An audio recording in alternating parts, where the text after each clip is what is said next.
똥치라고 사는 거예요. 옛부터 내리사랑은 있어도 치사랑은 없다는 말이 있습니다. 부모가 자식을 사랑하는 것은 자연스러운 일이지만 자식이 부모를 위해 희생하기는 좀처럼 어렵다는 것을 의미하는데요. 부모에게는 열 자식도 짐이 아니지만 자식들에게는 부모가 짐이 된다는 현실을 받아들이셔야 합니다. 요즘은 부모가 자식을 모시고 사는 시대라고 합니다. 자녀 결혼자금, 집 마련, 사업자금까지 대주고 손주 키워주기까지 무한 희생하고 나서 노후에 자식 며느리 눈치 보며 사는 삶은 부모로서 절대로 선택해서는 안 되는 길임을 명심하셔야 됩니다. 그래서 오늘은 황창현 신부님의 지혜의 말씀으로 내 행복한 노후를 위해 절대 하지 말아야 되는 것들에 대해 얘기를 나눠볼까 합니다. 영상을 시작하기에 앞서 구독과 좋아요 부탁드립니다. 그럼 황창현 신부님의 행복 특강 바로 시작하겠습니다.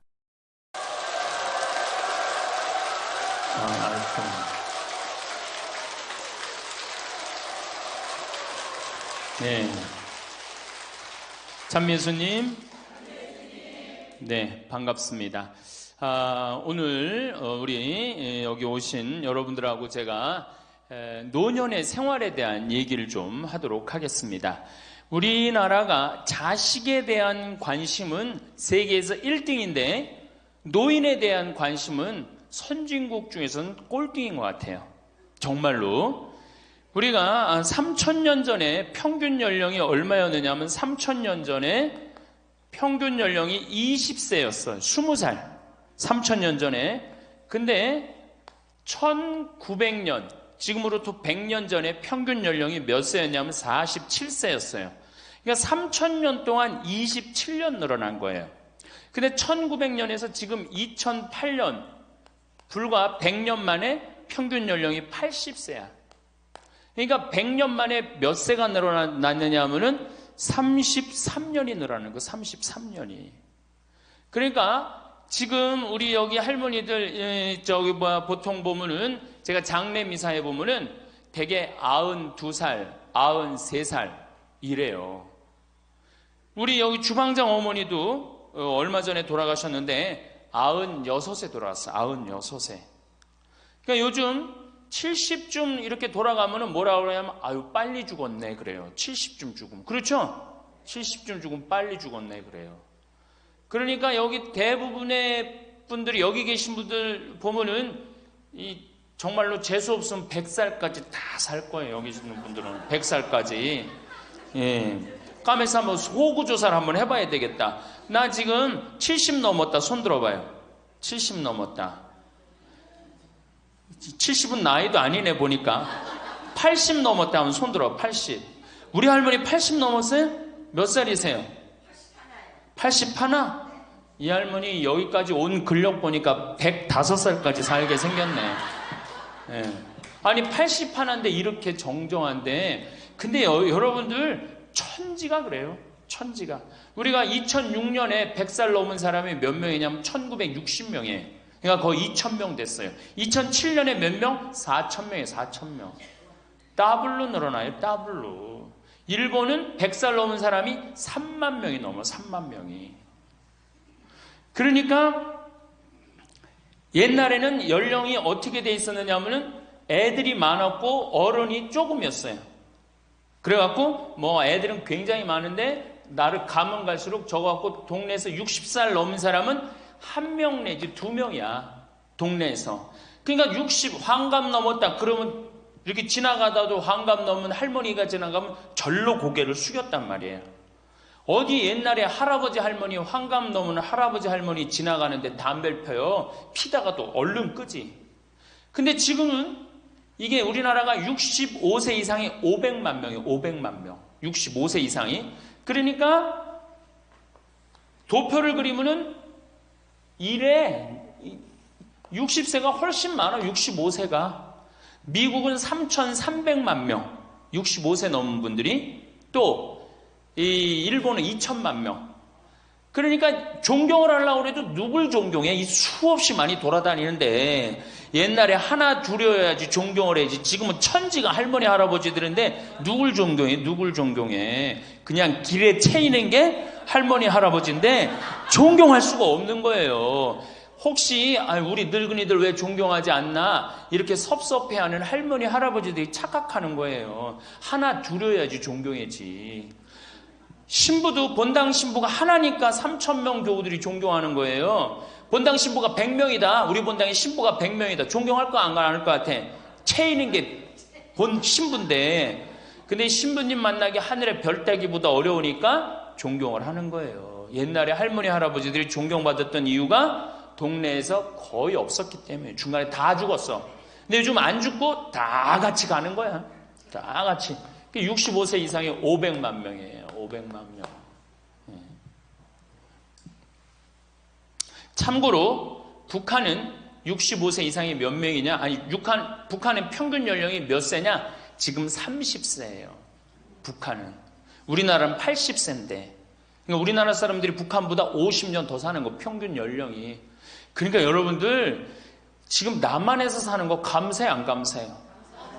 정말로 감사한 거예요. 우리가 지금 여러 가지 경제 불황이다 어쨌다 저쨌다 해도 6.25 끝날 때나 여러분들 해방될 때보다 지금 잘 먹고 잘 살아요, 못 살아요? 그때 비하면 너무너무 잘 먹고 잘 사는 거예요. 그런데도 우리가 불행하다고 생각한다면 하느님이 축복을 엄청나게 줬는데도 그 축복의 가치를 모르는 거죠. 근데 어쨌든 우리나라는 지금 프랑스는 120년 동안 고령화가 천천히 진행됐어요. 근데 우리나라는 20년 만에 초고령 사회로 들어섰어요. 왜냐하면 우리나라가 왜 초고령 사회로 들어서느냐 하면은 우리나라가 먹을 거리가 참 건강해요. 세계 5대 건강식품이 있는데 우리나라의 김치, 일본의 나또, 인도의 렌틸, 스페인의 올리브, 그리스의 요거트, 이게 세계 5대 건강식품이에요. 근데 그 중에 우리나라 식품이 뭐가 있어? 김치가 있단 말이야. 근데 인도의 렌틸이나 일본의 나또가 뭘로 만드냐면 콩으로 만드는 제품이에요. 근데 우리나라 콩으로 만드는 제품이 뭐가 있어? 된장, 간장, 고추장, 그리고 더 기가 막힌 건 뭐예요? 청국장 있잖아요. 청국장. 이 좋은 걸 먹으니까 죽어요, 안 죽어요? 안 죽는 거예요. 그러니까 다른 나라 120년 동안 가는 초고령 사회를 우리는 몇 년 만에 가는 거예요? 20년 만에 지금 가고 있어요. 제가 병자성사를 가보면은요, 보통 95살 먹은 어머니를 며느리가 이렇게 모시면 며느리가 몇 살이냐면 70살이야, 70살. 그러면 내가 병자성사를 가면 이렇게 누워있는 할머니, 그야말로 누워서 이렇게 죽 5년, 10년 받아먹는 할머니, 이렇게 며느리가 손을 잡고 뭐라고 그러는지 아세요? 엄마, 왜 이렇게 안 죽어? 엄마가 빨리 죽어야지. 엄마도 덜 고생하고 나도 덜 고생하지. 그 보는 앞에서 죽으랜다니까요. 손잡고. 그리고 꼭 하는 말이 있어요. 엄마가 빨리 죽어야지 우리 신부님도 그만 고생시키고. 병자성사 맨날 오니까 신부님 고생한다 이거지.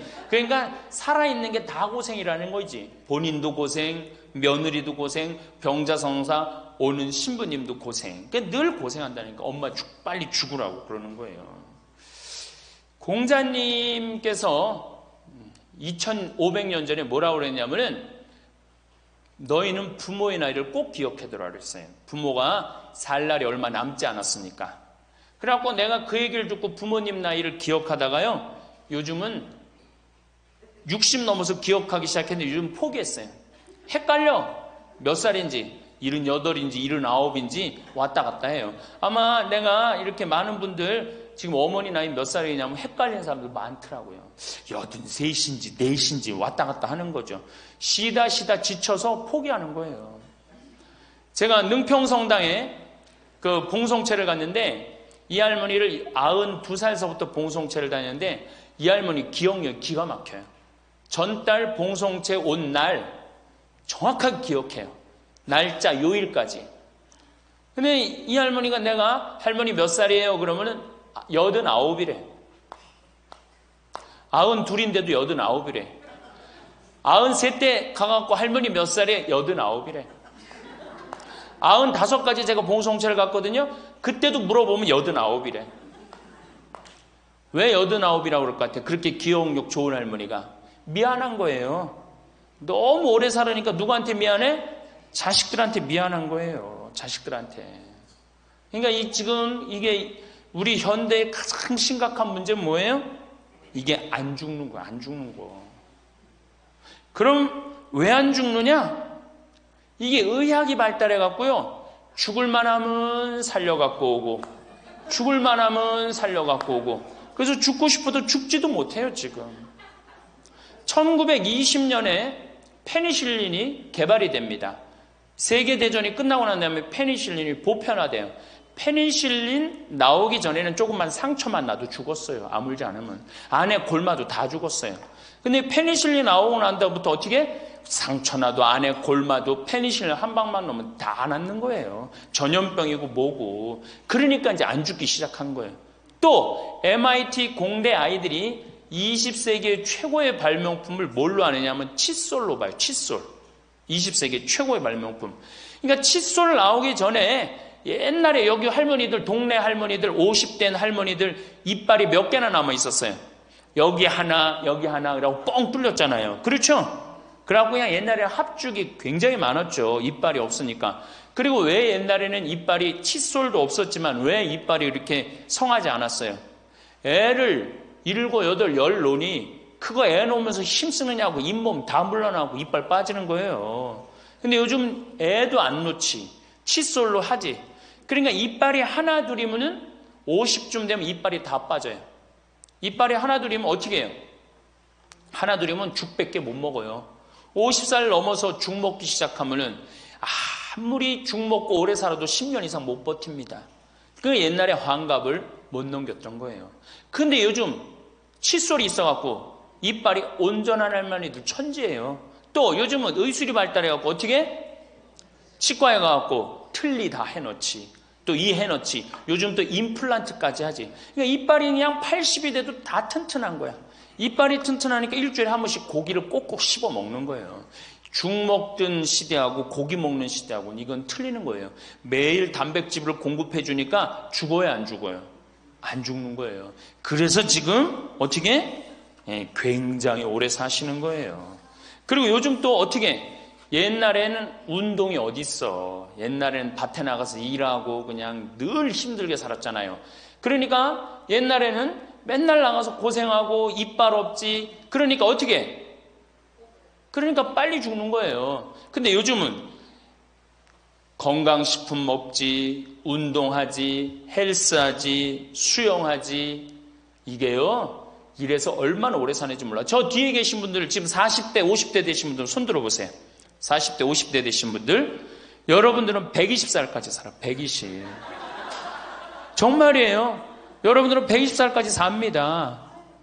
그러면 여러분들 지금 몇 년 남은 거야? 70년 남은 분들 많아요, 지금. 지금 자식이 문제가 아니라 누가 문제예요? 여러분들이 문제예요, 지금. 자식 걱정할 때가 아니에요, 지금. 70년이면 작은 시간이에요? 70년이면 엄청나게 긴 시간이에요. 이 70년 동안 뭐하고 살 거냐? 이거 진짜 고민해야 돼요. 이렇게 오래 살 줄 모르고 노년에 대한 준비 안 하신 분들이, 이 노년에 대한 준비를 하신 분들은 과연 몇이나 되고 노년을 준비 안 하신 분들은 얼마나 될까? 내가 보기엔 노년 제대로 준비한 사람들 10%도 안 돼요. 우리는 노년을 어떻게 준비하면 된다고 생각했어? 자식 하나 잘 키우면은 노년 준비 잘한다고 생각하고 있는 거예요. 근데 우리나라가 이 자식 교육의 맹목적이죠. 맹목적입니다. 이 세계에서 자식한테 이렇게 맹목적인 나라 없어요. 세계에서. 그러면은 우리 할머니들, 할아버지들이 왜 자식 교육을 맹목적으로 시켰느냐? 1900년도에 조선이 무너져 버려요. 그렇죠? 1900년도에 조선이 무너져 버려요. 그럼 조선 무너지기 전에 500년 동안 양반 상놈이 있었어. 그러니까 양반하고 상놈이 있었는데 여기 계신 분들 뭐 다 지금 족보 있다고 그러죠? 나도 사실은 우리 집 족보 있다고 그러지만은 이게 얼마나 믿어야 될지 몰라. 왜냐하면은 조선시대 양반이 10%밖에 안 됐어요. 100명 중에 10명만 양반이었어요. 충청도가 10%, 경상도는 4%밖에 안 됐어요. 그러면 90%는 다 뭐야? 상민이야, 상민. 노예든 노비든 뭐 백정이든 전부 다 서름 받고 살았어요. 옛날에 노비가 얼마나 서름을 받고 살았느냐면은 말을 타고 지나가다가도 양반 집을 지나가면은 양반 이 담이 시작되는 곳에서 말에서 내려야 돼요. 말 타고 양반 못 지나가요. 그러면은 말 타고 말을 끌고 가다가 양반 담이 끝나는 데서 다시 타고 갔어요. 만약에 그냥 말 타고 지나가다가 걸리면은 멍석마리로 맞았어요. 그러니까 그냥 수백 년 동안 서러웠던 게 1900년대 순식간에 무너져 버렸어. 양반, 상놈, 계급이 무너져 버렸단 말이야. 이제 뭐만 하면 출세할 수 있어? 공부만 하면 출세할 수 있었던 거예요. 공부만.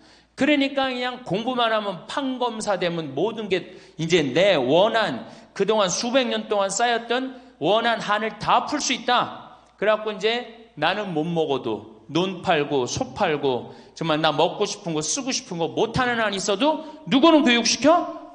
자식은 교육시키겠다 이거. 자식은. 그러니까 그냥 있는 돈 없는 돈 팔아서 마련해갖고 여러분들 어떻게 했어요? 자식 공부를 시킨 게 바로 여러분들 세대예요. 여러분들이 정말로 내가 이렇게 오래 살 줄 모르고 자식 하나 출세시켜갖고 그동안 수백 년 동안 서름을 다 날려버리겠다. 그래갖고 우리나라가 교육률이 세계에서 최고로 높았던 거예요. 근데 지금 젊은 사람들은 왜 그러는지도 모르고 지금은 무조건 그 전통을 이어받아갖고 자식한테 미쳐서 교육을 시키는 거고, 지금 젊은 사람 30대 40대는 할머니 할아버지들 세대는 그 서름을 날려버리고 싶어서 자식을 교육을 시켰던 거예요. 그렇게 이렇게 있는 돈 없는 돈 다 들여갖고 자식을 출세를 시켰어. 출세를 시키면 호강할 줄 알았는데 자식이 출세하면은 호강합니까 안 합니까? 제가 이제까지 사목 경험에 의하면은 출세한 자식일수록 부모를 더 안 모십니다. 출세한 자식일수록. 부모가 서울대학 뭐 연고대 정말 대학 졸업시켜갖고 내가 출세를 했어요. 그래갖고 집에 비데가 있어. 비데. 화장실에 가면 물 나오는 거 있죠? 비데도 있고 이태리 대리석도 있고. 집은 삐까번쩍하게 기가 막히게 했는데 늙은 우리 무식한 엄마는, 무식한 아버지는 그 집에 어울려요 안 어울려요? 그 집에 안 어울리는 거예요. 그러니까 안 어울리고 빨리 죽으면 차라리 다행인데 이게 안 어울리면서 죽지도 않고 그냥 그 집에서 귀신같이 왔다 갔다 한단 말이에요. 그러니까 자꾸 눈에 밟히는 거예요. 내가 평택에 있을 때 비닐하우스에서 사는 집이에요. 근데 이 집에 할머니 한 분이 사는데 파출부가 와서 밥을 해주는 거예요. 파출부가 밥 해주고 빨래 해주고 할머니 뒷바라지를 다 해주는 거예요. 그리고 집에 갈 때는 바깥에서 문을 잠고 가는 거예요. 신기한 거예요. 어떻게 저런 일이 벌어지느냐. 또 봉송체도, 성당 다녀고 봉송체도 하고. 알고 봤더니 아들이 서울에서 100억대 재산가야. 집은 정말 으리으리한 집이야. 근데 그 무식한 할머니가 그 집에 어울려요 안 어울려요? 안 어울리는 거야. 그러니까 이건 그래도 그 자식이 양심은 있어갖고 엄마는 내다버릴 수는 없고, 그러니까 서울에서 평택에다가 비닐하우스를 져갖고 파출부 하나 있어. 거기다 갖다 놓고 그냥 내다버릴 수는 없고 어떻게 그냥 그렇게 모시는 거예요. 그랬더니 내가 어느 노인대학에 오신 분들한테 이 강의를 했더니 할머니 한 분이 그런 얘기를 안 버린 게 다행이다 그런 거예요. 그걸로 만족하는 거야. 안 버림을 당하는 것만 해도 다행이라고 그러는 거예요. 이게 기가 막힌 정말로 시대에 우리가 살고 있죠. 여기 우리 할머니 할아버지들 내 자식이, 특히 아들 자식, 내가 이 아들에 대한 아주 그 혐오감이 있는데 아들 자식 출세시키면은 내가 호강할 것 같죠? 가만히 생각해봐요. 아들을 기가 막히게 잘 키워서 서울대학 나왔어. 의사가 됐어. 판검사가 됐어. 그러면은 어떤 할머니가 그래요. 아들 자식 잘 키우면 잘 키울수록 여우 같은 년이 나타나서 낚아채 간다는 거예요. 아들 자식을 잘 키우면 잘 키울수록 여우 같은 년이 나타나서 낚아채 간다는 거예요. 근데 가만히 생각해보니까 그 말이 맞는 것 같아요. 왜? 아니 의사하고 판검사면은 이쁘고 귀하게 자란 집 딸이 낚아채 갈 거 아니야. 다 그렇게 결혼하지 않아요? 그럼 그걸 어떻게 해? 그냥 자식 뺏기는 거예요. 그래서 딸을 둘 놓으면 금메달, 아들 하나 딸 하나 놓으면 은메달, 아들만 둘 놓으면 목메달이에요. 그래서 아들만 둘 놓으면 목메달이에요. 여기 얼마 전에 굉장히 재미난 통계가 나왔어요.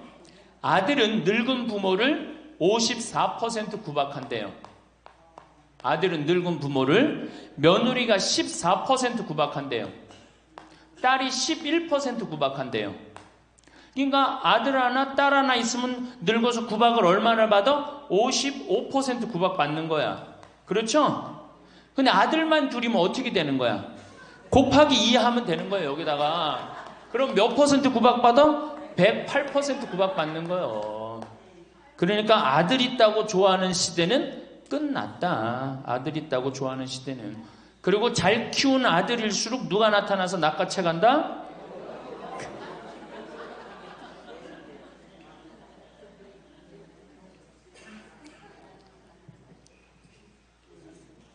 물론 아들이라고 다 불효자는 아니에요. 물론 제가 이렇게 목욕탕 이렇게 가보면은요, 정말 기가 막힌 아들을 많이 봐요. 80, 90된 아버지를 60된 아들이 모시고 와갖고 탁 밀어드리고, 그 다음에 온탕에 들어갈 때도 손 한번 대보고 아버지 여기 괜찮다고 그러고, 끝나면 또 온몸에 로션 탁 발라주고 이 옷 입혀가는 그런 자식들 참 많이 봐요. 기가 막힌 효자들도 있어요. 또 음식점에 가보면은 큰 늙은 그냥 꼬부랑 할머니 모시고 와갖고 고기 구워서 입에 넣어드리는 자식들도 참 많이 봐요. 그렇게 효도하는 자식들도 있는데 그 몇 퍼센트냐? 10% 이상 넘지 않을 거려. 우리 집도 이 둘째 아들이 기가 막힌 효자예요. 내가 봐도 참 효자예요. 좋은데 구경시켜드린다고 그 시와오 갈대숲 그리고 회도 사드리고 시간 되면 여행도 모시고 기가 막혀요. 근데 그런 아들이 몇이나 되겠느냐? 제가 보기에는 그렇게 많지 않아요. 제가 비산동에서 보좌 신부할 때 고해성사 들어보면 맨 자식 욕하는 할머니들 천지였어요. 맨. 우리나라가 자식에게 이 사교육비로 쏟아붓는 돈이 세계 1등입니다. OECD 국가, 경제개발협력기구 국가 중에 1등이에요. 1등. 올해도 자식한테만 사교육비가 얼마 들어가? 20조 원을 쏟아넣었어요. 공교육비 말고 학교 가는 학비, 책값 이런 거 말고 학원 보내고 과외시키는 것만 20조 원을 쏟아놓은 거예요. 정신 나간 거죠. 이렇게 있는 돈 없는 돈 쏟아서 자식한테 쏟아붓는데 늙은 부모 안 찾아가기로 세계에서 1등이 어디예요? OECD 국가 중에 우리나라가 1등이에요. 엄청나게 받았는데 그거 부모한테 되돌려줘요? 안 되돌려줘요? 되돌려주지 않아요. 이게 받아만 한 자식은요, 줄 모릅니다. 받아만. 근데 우리나라 부모님들이 교육을 정말 잘못하는 게 뭐예요? 초등학교, 중학교, 고등학교, 대학교, 대학원, 장가 갈 때까지 어떻게 해? 다 해줘. 자기 허리 휘는 거 모르고. 미국은요, 10살이 돼, 애가 10살이 되면은 동네에서 얘네들은 16살이면 운전면허증을 딸 수 있어요. 16살이면. 그럼 10살 생일 때 얘네들이 뭘 하느냐 하면은 동네에 돌아다니는 차, 자기 마음에 드는 차 있죠? 그걸 찍어요. 저 집의 아저씨, 저 차는 내가 나중에 6년 후에 살 거다. 그 6년 후에 사면 우리나라는 당장에 6년 후에 누구한테 매달려? 엄마한테 사달라고 매달리잖아요. 근데 얘네들은 절대 안 그런다는 거예요. 그 차를 사기 위해서 아르바이트를 하는 거예요. 돈을 모으는 거예요. 이 미국의 대학생들은 아르바이트를 36% 하는데 우리나라 대학생들은 아르바이트를 5%밖에 안 해요. 그러니까 얘네들 6년 동안 돈을 모으는 거예요. 그러면은 자기가 그 차를 찍으면 그 차 주인은 알고 있어요.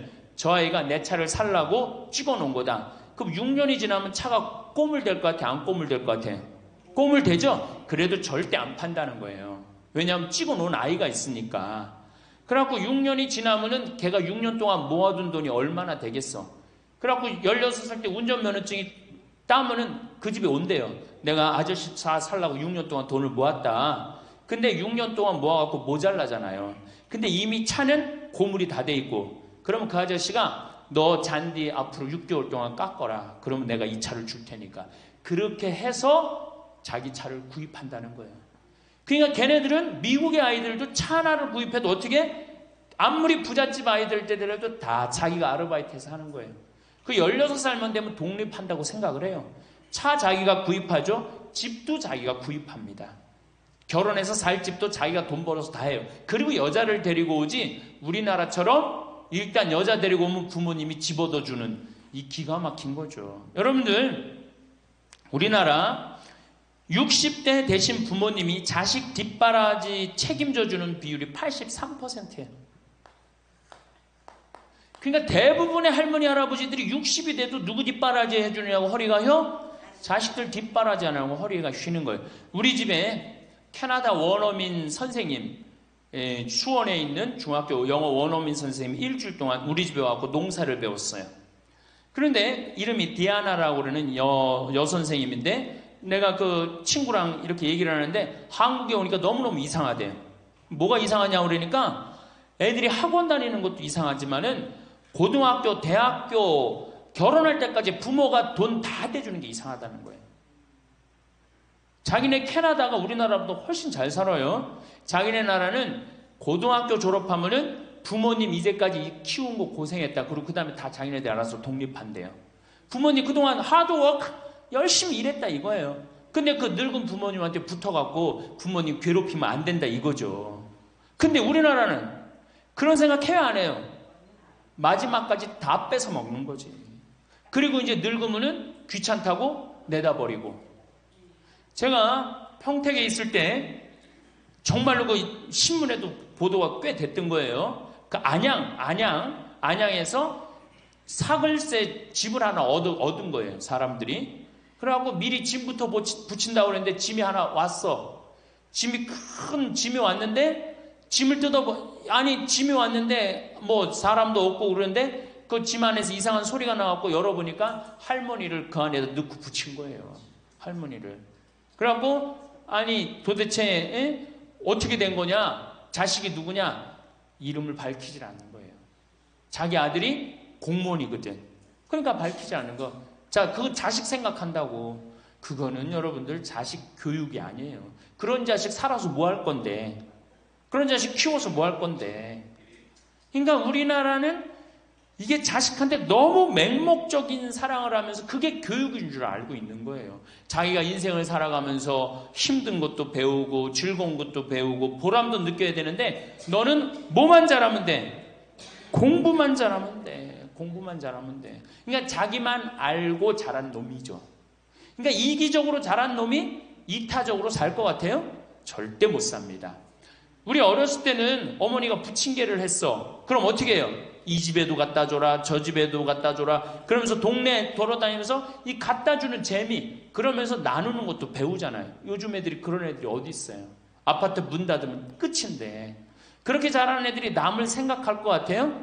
어떻게 해서든지 4배만 채우면 되는 걸로 자랐지. 저는 요즘 텔레비전에서 우리나라 지금 정책 결정할 때 너무 답답한 결정들이 굉장히 많이 나와요. 어떻게 저런 결정을 할까? 국민들 생각을 하는 걸까? 안 하는 걸까? 그런데 그 결정하는 애들이 다 누구야?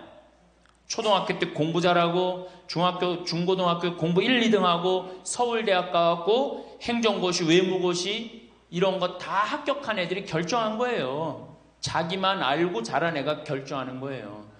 내가 하버드대나 몇몇 대학에 들어가는 그 활동 그것도 써준 적이 있는데 그 들어가는 애들 걔네들은 뭘 제일 중요하게 여겨요? 봉사활동. 사회봉사활동을 얼마나 잘했느냐. 그러니까 1년, 2년 세계로 돌아다니면서 봉사활동 하는 거예요. 근데 우리는 봉사활동도 다 어떻게? 다 거짓말로 꾸며갖고 들어가는 거예요. 예. 여기 그렇게 써달라고 오는 사람들도 많아요. 예. 그리고 봉사활동 오겠다고 그러고도 약속 어기는 사람들도 많아요. 정말로 그렇게 해갖고 자식을 키우면은 뭐 할 건데요? 83%가 60세에 책임을 지는데 70세에 돼갖고는 몇 퍼센트가 책임지느냐 하면은 64%가 자식을 책임져요. 70이 됐는데도. 그런데 일본은 9%, 70이 돼갖고 자식 책임지는 부모는 9%예요. 홍콩이 11%. 그러니까 우리나라 50% 할머니, 할아버지들은 늙어 죽을 때까지 누구한테 뒷바라지 하다 죽어요? 자식 뒷바라지 하다 죽어요. 이걸 문서 없는 노비라고 그래요. 문서 없는 노비야. 완전히 죽을 때까지 노예야, 노예. 그러니까 그렇게 하시면은 안 됩니다. 이제 여러분들 인생을 사셔야 돼. 자, 효도가 사라진 시대예요, 이제는. 부모가 애절해야지 효도를 하지. 부모가 내가 부모가 없으면 내가 정말로 이게 안 되겠구나 이래야 되는데 지금 내가 50, 60이 됐는데도 부모가 살아있어 안 살아있어요? 50, 60이 돼도 부모가 살아있어요. 내 몸 하나 건사하기 힘든데 누구까지 책임져? 80, 90된. 어제 여기 어제 성당에서 교육을 받으러 왔는데 자기 부모 살아있는 분 손들어 보니까 많더라고요. 몇 살이냐니까 100살이래. 100살. 그래갖고 자식들이 어떻게 됐냐고 그러니까 자식들이 먼저 죽었대요. 너무 오래 살으니까 자식 앞세우는 할머니들도 굉장히 많아요. 100살. 100살이래요. 요즘 90 넘는 거는 아주 쉬운 일이에요. 웬만해야지 효도할 거 아니야. 먼저 죽는데, 모시다가 먼저 죽는데. 조선시대만 하더라도 부모님을 그저 10년만 정성스럽게 모시면 부모님이 알아서 돌아가 주셨어요. 알아서 돌아가 주셨어요. 그런데 요즘 부모님들은 20년을 모셔도 30년을 모셔도 돌아갈 생각을 안 하는 거예요. 100살을 산다면 거의 50년을 모셔야 되는 거예요. 그러니까 자식들이 부모 모시다 지치는 거예요. 자식들이 부모 모시다 지치는 거예요. 긴 병에 효자 없다는 말뿐만 아니라 오래 사시는 늙은 부모님한테도 효자 없게 되어 있습니다. 생각해 보십시오. 내 나이가 70이 다 됐는데도 내 몸 하나 건사하기도 힘든데 100살 된 부모님 모시는 거 쉬운 일이 아닌 거예요. 제일 좋은 건 뭐예요? 내가 늙어 죽을 때까지 자식한테 의지하지 않고 살다가 돌아가실 때는 꼴까닥 죽어버리는 거야. 돌아가실 때는. 그러니까 지금 자식하고 같이 붙어서 산다 이런 생각 꿈도 꾸지 마시고 그냥 나 혼자 살다가 어떻게 죽을 때 꼴까닥 죽으면 되는 거. 죽을 때 신부님 그래도 자식이 내 임종은 봐야 되지 않느냐. 임종은요 부모님 조선시대에 또 그 전에 한 평균 연령 37세 40세 때 자기 부모님 돌아가시는 거 못 보면 한이 됐어요. 그렇죠? 근데 지금 임종 볼 필요 없어요. 볼 만큼 봤어. 아주 지겹게 봤어. 뭐 임종까지 봐요. 그냥 주무시다가 꼴까닥 돌아가시는 게 제일 좋으신 거예요. 이 꼴까닥 돌아가시는 방법은 내가 이제 네 번째 시간에 알려드리도록 하겠습니다. 신부님 어떻게 꼴까닥 돌아가는 방법이 있습니까? 방법이 있어요. 꼴까닥 죽는 방법이 있어요. 우리 옛날에 뭐라 그래? 요즘 뭐라 그래? 9988이라고 그러죠? 99세까지 팔팔하게 살아라. 이 방법이 있어요. 이건 제가 이제 말씀을 드릴 거예요. 환갑, 진갑 다 찾아 먹네? 그러면 진짜 오래 살았다는 얘기죠? 환갑은 몇 살 때 환갑 잔치를 해요? 60에 하죠? 그 다음에 진갑은 61. 진짜 오래 살았다고 그래서 진갑이야. 61만 살아도 진짜 오래 살아. 근데 요즘은 고희 70. 그렇죠? 그 다음에 희수 77, 미수 88, 백수 99. 이거 잔치하는 사람들 천치예요. 천지. 자식 하나 대학 졸업시키는데 드는 돈이 약 3억 정도 들어가요. 3억. 내 자식 둘을 졸업시켰다. 그럼 얼마가 들어가? 6억이 들어가. 6억. 셋을 졸업시켰다. 9억이 들어가. 9억. 그럼 늙어서 내가 정말로 풍요롭게 쓰는데 돈이 얼마 정도면 필요하냐면 5억에서 10억 정도예요. 그러니까 내가 자식 대학만 안 보내면 어떻게? 내가 풍요롭게 쓸 수 있는 거예요. 저 뒤에 계신 젊은 분들 대학 보낼 생각하지 마세요. 여러분들 우리나라가 고등학교 졸업해갖고 대학교 들어가는 게 83%가 고등학교 졸업하는 아이들이 대학 가요. 우리나라보다 훨씬 잘 사는 일본이 고등학교 졸업하고 대학 얼마 들어가? 50% 들어가요. 그 다음 유럽이 대학 졸업하고 30% 들어가요.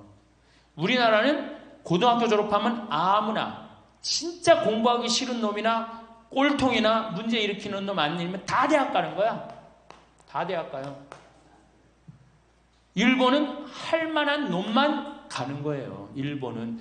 유럽은 진짜 똑똑한 놈만 가는 거예요. 그래서 독일은 대학 졸업하면 문패에다 대학 졸업했다는 표시를 써놔요. 그만큼 대학 졸업하는 게 힘든 거예요. 근데 우리는 아무나 대학 졸업 다 해요. 아무나.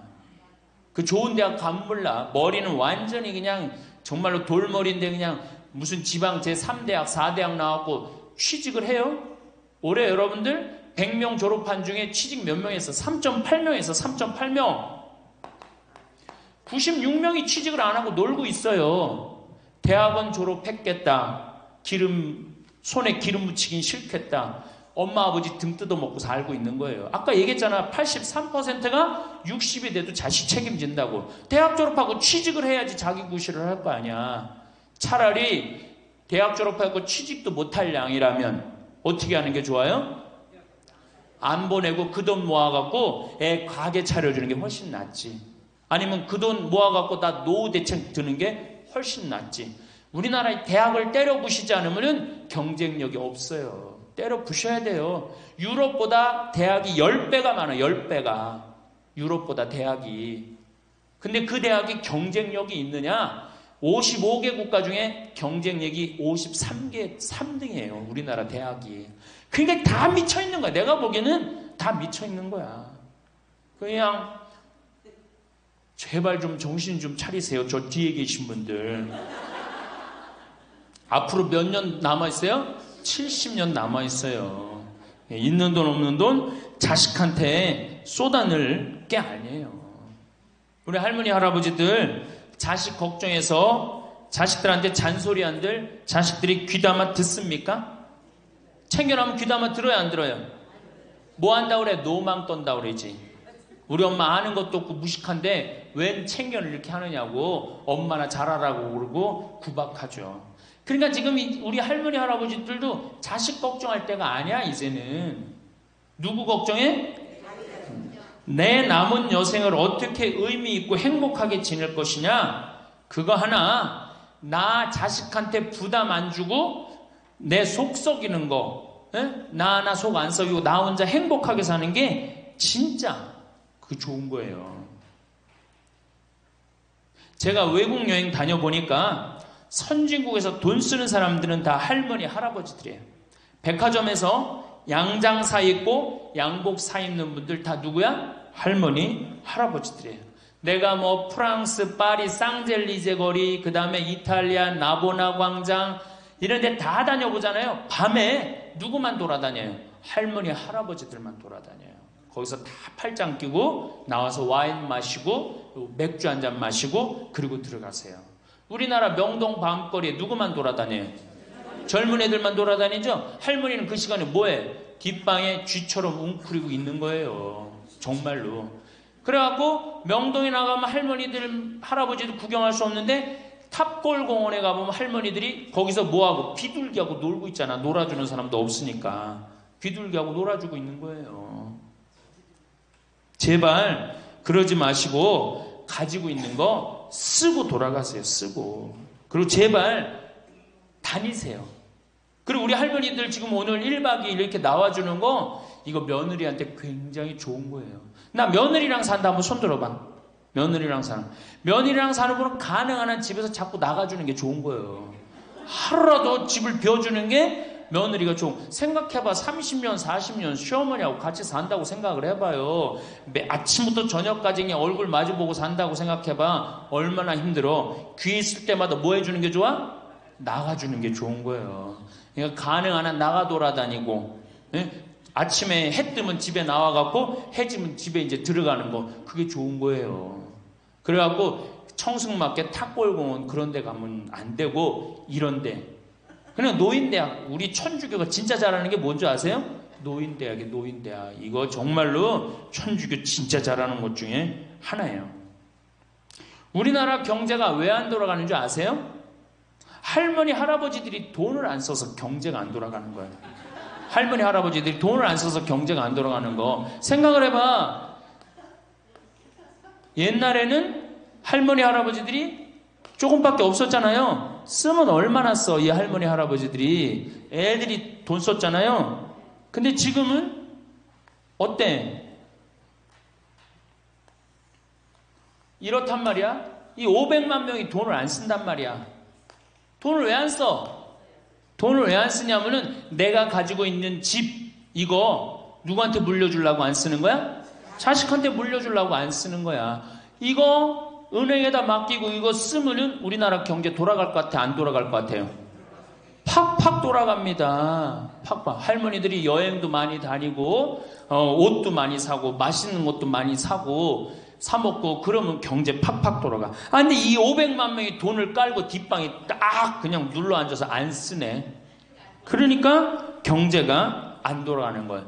다 쓰시다가 돌아가실 때 통장에 500만 원만 남겨놓고 돌아가세요. 500만 원만 통장에 다 쓰다가 신부님 500만 원으로 무슨 장례를 합니까? 부주금 들어오잖아. 부주금. 이 부주금 갖고도 싸우는 사람 많아요. 네가 더 갔느냐 내가 더 갔느냐 그리고 싸우고 앉아있다고. 세상에 부모 돌아가셨는데 부주금 갖고 그래갖고 형제끼리 싸워갖고 죽고 그러는 경우도 많아요. 얼마나 이게 우리나라가 지금 정말 불행한 거예요. 다 쓰다가 통장에 얼마만 남기고 죽어? 500만 원만 남기고 죽을 때 어떻게 죽어? 꼴까닥 죽어버리란 말이야. 다 쓰다가 통장에 500만 원만 남으면 꼴까닥 죽게 돼 있어요. 근데 안 쓰고 뒷방에 들어 앉으면 10년 20년 벽에 똥치라고 사는 거예요. 저는 우리 형제들한테 이미 공표했어요.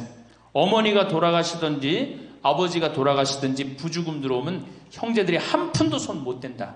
그거 내가 다 가지고 과원이나 양론에 집 한 채 줘준다. 어머니 이름이나 아버지 이름으로. 얼마나 멋있어. 그렇게 멋있게 살다가 가야 되지 않아요? 이건 죽으나 사나 내 자식밖에 모르고 사니 이게 얼마나 나라가 빡빡하고 답답해요. 우리나라 그냥 다른 빌 게이츠 240억 달러를 사회에 기증해놨잖아요. 우리나라는 어떻게 한 푼이라도 더 자식한테 재산, 돈 많은 사람들이 재산 자식한테 더 준다고 편법 쓰고 불법 쓰고. 정말 얼마나 답답해요. 우리 할머니들은 다 쓰다가 통장에 500만 원만 남기고 죽든지, 만약에 죽으려고 그랬는데도 아직도 돈이 남았다 그러면은 본당 신부한테 갖다 줘. 에? 여러분들 한시민한테 갖다 주란 말이야.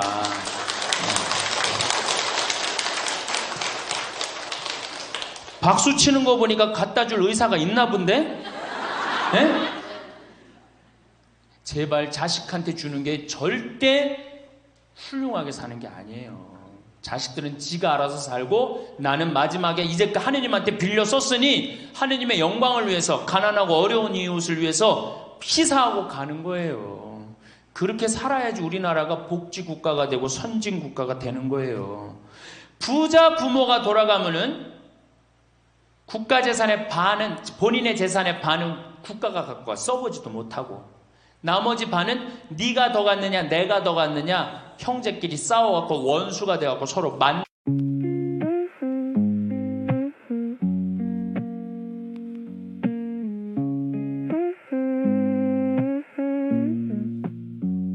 They said run faster, I was barely awake. Deadlines chasing every breath that I take. Mirror shows a face I don't recognize now. Too many voices telling me how to be proud. I learn to smile when I'm falling apart. Carry expectations heavier than my heart. Every you should echo stuck in my head. I'm wide awake, but I feel half dead. If I slow down, do I disappear? If I speak up, will they even hear? I've been living someone else's dream. Now I'm asking what it means to me. I'm not your headline, not your design. I'm more than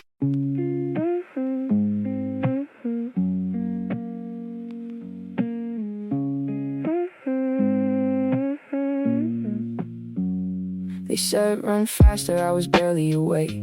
Deadlines chasing every breath that I take. Mirror shows a face I don't recognize now. Too many voices telling me how to be proud. I learn to smile when I'm falling apart. Carry expectations heavier than my heart. Every you should echo stuck in my head. I'm wide awake, but I feel half dead. If I slow down, do I disappear? If I speak up, will they even hear?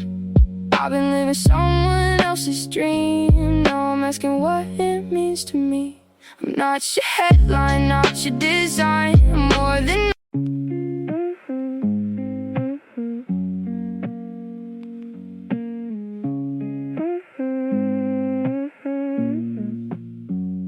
They said run faster, I was barely awake. Deadlines chasing every breath that I take. Mirror shows a face I don't recognize now. Too many voices telling me how to be proud. I learn to smile when I'm falling apart. 만나지도 않아요. 네, 만나지도 않아요. 근데 가난한 집 부모가 돌아가면은 이제 우리 부모 돌아갔으니까 우리밖에 안 남았다. 서로 나눠 가질 것도 없으니까 싸우지도 않고 어떻게 우애가 더 좋아진단 말이에요. 그걸 누가 만들어? 여러분들이 결정하는 거예요. 지금 아까 물어보니까 뭐 4억 5억 아파트 한 채 뭐 4억 5억 야, 그 돈 남겨놓으면 자식이 좋아할 것 같아요? 서로 원수됩니다. 원수돼요. 그러니까 다 쓰다 돌아가세요. 냉면 먹고 싶으면 큰아들이 사줄래나 둘째 아들이 사줄래나 막내딸이 사줄래나 여름 내내 기다렸는데 한 놈도 와서 안 사줘. 그 억울해 안 억울해? 아니 냉면이 얼마나 한다고 5,000원이면 사 먹잖아요. 그럼 내 돈 주고 내가 가서 사 먹으면 되는 거를 큰아들이 사줄래나 둘째 아들이 사줄래나 막내딸이 사줄래나 그걸 기다려. 그렇게 청승을 떨고 살아요. 내가 가서 내가 사 먹으면 되는 걸. 근데 평생 나를 위해서 써봤어 안 써봤어? 이젠 써보세요. 나를 위해서 쓰는 연습을 하세요. 그래야지 나라 경제가 돌아가는 거예요. 나무는 뿌리가 썩으면은 나무는 튼튼하지 못해요. 열매는 맺을 수가 없어요. 근데 우리나라는 지금 뿌리 썩어요 안 썩어요? 노인이라는 뿌리, 부모라는 뿌리가 썩잖아요. 그러니까 나무가 튼튼하겠어요? 열매가 튼튼하겠어요? 이 열매들 내가 보기에는 요즘 중고등학교 젊은 애들 다 썩었다고 표현하면 좀 과할지 모르지만 내가 보기엔 96%는 대학까지 졸업하고도 놀고 앉아 있어요. 그러니까 제발 여러분들 그렇게 하지 마시고 그렇게 할 양이라면 차라리 내가 남은 인생 이제까지 자식 고생시켰고 자식 공부 안 하냐고 고생했죠. 그렇죠? 그 다음에 노동해내냐고 고생했지. 이제 65세 넘어서 인생이 휴가 기간 아니야. 휴가라면 휴가를 멋있게 쓰다가 죽어야 될 거 아니에요. 이제 우리 할머니 할아버지는 휴가 아니야 지금? 휴가죠? 휴가라 오늘 여기 1박 2일 동안 온 거 아니에요 여기 지금? 그렇죠? 근사하게 살다가 멋있게 살다가 죽을 때는 통장에 500만 원 남겨놓고 죽을 때는 어떻게? 올가당. 자, 다음 시간에는 노년에 맞이하는 상황에 대해서 말씀을 드리도록 하겠습니다. 감사합니다. 부모가 쉽게 퍼준 사랑은 자식들은 당연한 걸로 여기고 고마워하지 않습니다. 자식에게 퍼주지도 말고 부담 주지도 말고 100세까지 내 돈으로 내가 사는 게 현명한 길입니다. 노후에 자식이 있어야 된다는 소리는 하지 마시고 내 몸은 내가 건사해야 됩니다. 자식이 나를 위해 무엇을 해줄 수 있는지 기대하는 대신 내 노후를 위해 무엇을 해야 할 것인가에 초점을 맞추셔야 됩니다. 그래서 자식에게 짐이 되지 않기 위해 준비하셔야 되는 3가지 방법에 대해 말씀드리려고 합니다. 첫 번째는 경제적 독립입니다. 노후 행복은 돈이 결정한다고 할 만큼 나이 들수록 돈이 필요해지는데요. 길어진 노후를 대비해서 젊은 시절부터 경제적 자립을 위한 준비를 하셔야 됩니다. 노후에 자식에게 짐이 되지 않으려면 경제적으로 여유가 있어야 합니다. 자식을 키우다 보면 돈이 들어가는 일이 상당히 많은 것이 사실인데요. 노후 준비 안 된 부모들이 많은 것도 어찌 보면 당연한 일이지만 결과적으로는 가난한 부모는 자식들에게 짐이 될 수밖에 없는 게 현실입니다. 일은 넘으면 힘 빠져서 돈 쓸 일도 별로 없을 텐데요. 주변의 노후 준비를 소홀히 하는 사람들은 이렇게 변명하기도 합니다. 하지만 노년기에는 노부모 간병, 자녀 지원, 배우자 병환, 주택 수리 등 오히려 예상치 못했던 목돈 지출이 발생하기 쉽습니다. 이런 돌발 상황에 대비하려면 일찍부터 경제적 독립을 준비하셔야 됩니다. 잔고가 바닥나면 일하면 되잖아라고 생각할 수 있지만 건강이 나빠져서 예전처럼 돈을 벌지 못할 가능성이 높습니다. 하지만 신체적 여건이 되시는 분들은 무리하지 않는 선에서 현역으로 일을 계속 하시는 게 좋습니다. 또 젊었을 때 모아둘 거리라고 후회하지 않으려면 저축하는 습관을 몸에 익히셔야 합니다. 소득이 줄어들면 그에 맞춰 씀씀이도 줄여야지만 한번 높아진 소비 수준을 낮추기란 쉽지가 않습니다. 하지만 은퇴가 임박했다면 온 가족이 한마음으로 덜 쓰고 짐을 줄이는 연습을 하셔야 합니다. 지금 벌고 있는 소득은 20, 30년 후 고정적인 소득이 사라질 때 내 자신과 배우자가 쓸 소중한 씨앗입니다. 현역 시절엔 잘 나가던 사람도 한순간에 잘못된 선택으로 나이 들어 가난해질 수 있습니다. 노후가 고달파지는 것은 시간 문제입니다. 지금 가진 노후 자금을 온전히 지켜내는 것도 능력입니다. 또 노년기의 빈곤은 생존과도 직결되는 문제입니다. 노인 실태조사에 따르면 노인이 생각하는 생애 말기의 좋은 죽음은 가족이나 지인에게 부담을 주지 않는 죽음이 90.6%로 압도적인 응답이었습니다. 과거에는 오랜 기간 동안 자식이 부모의 간병은 물론 부양까지 대신해왔습니다. 그러나 이제는 세상이 많이 변했습니다. 자식들도 먹고 살기 힘든 현실이기 때문에 부모의 부양은 정신적, 경제적으로 많은 부담으로 다가옵니다.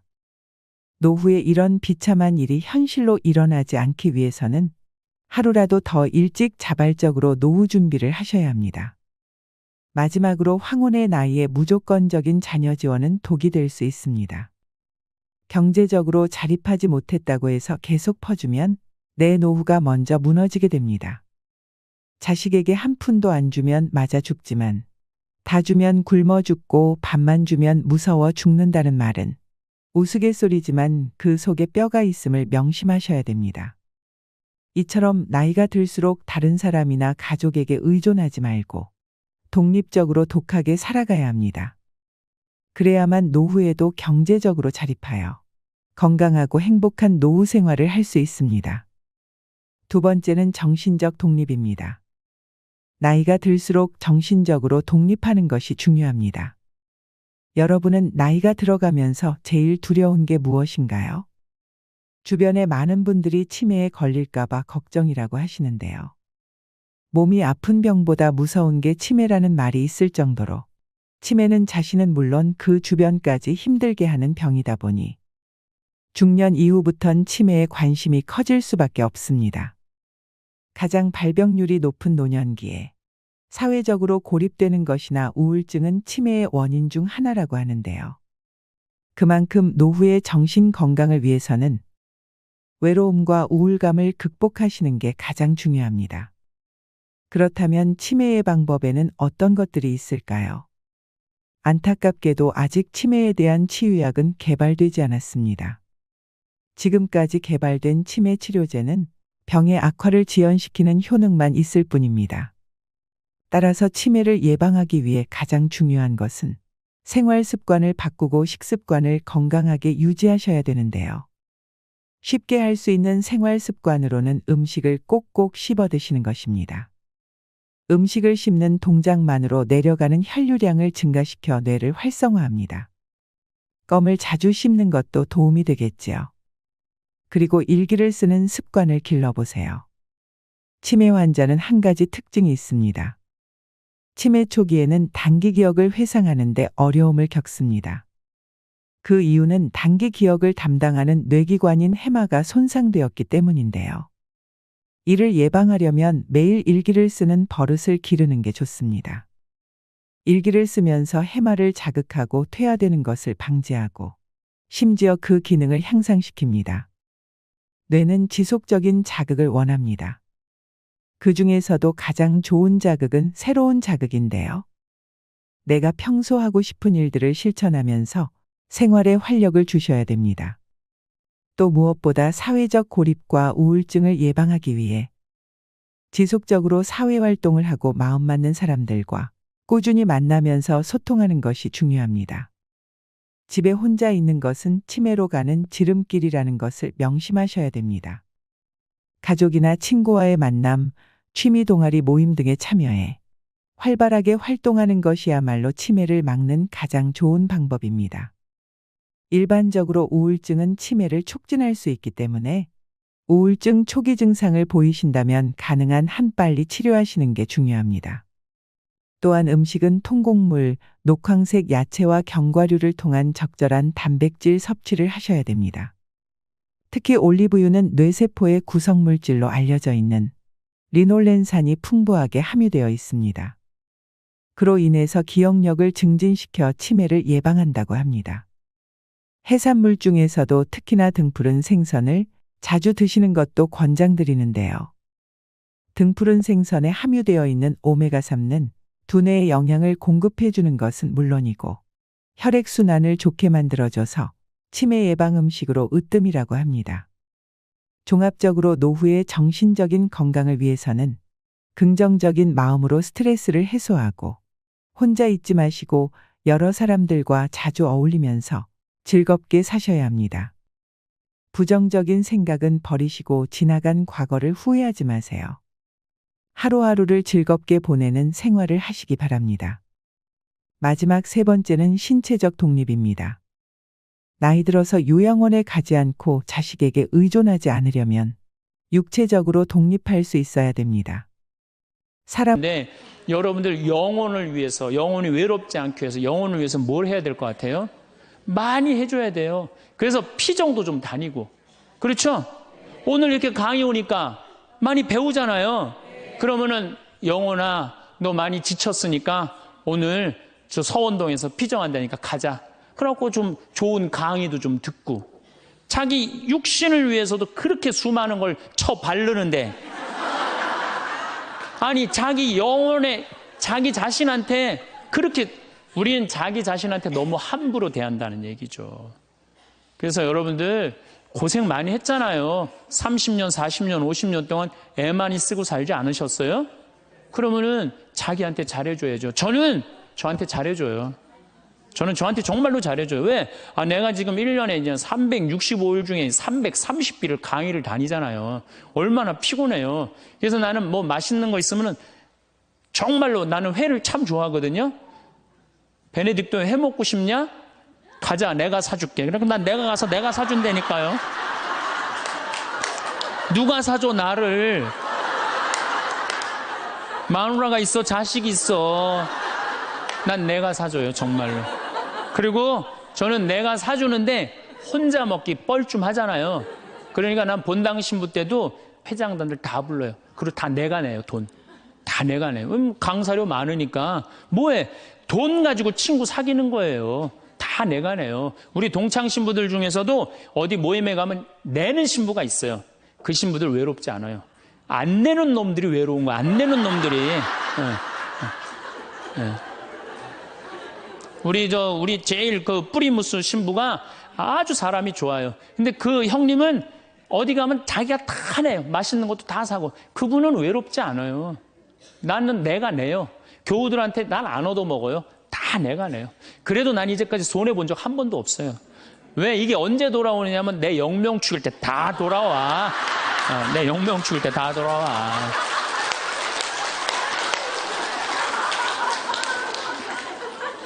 인생은 기브 앤드 테이크예요. 내가 줄 때 내가 받는 거지, 내가 안 쓰면은요, 난 외로운 거예요. 그래서 나눌 줄 알아야 돼요. 나눌 줄. 그래서 자기한테 잘해주라는 거예요. 내가 외롭기 싫으면요, 봉사활동을 하세요. 여러분들, 왜 나 찾아오는 사람 하나도 없지? 여러분들이 찾아가시면 되잖아요. 그렇죠? 중증 장애자들 시설에 가보세요. 여러분들 도움 필요한 사람들 참 많습니다. 고아원회를 가든지 양로원을 가든지 우리가 할 수 있는 일이 너무너무 많아요. 성당에서도 내가 집 밖에 안 나가면 외로울 수밖에 없어요.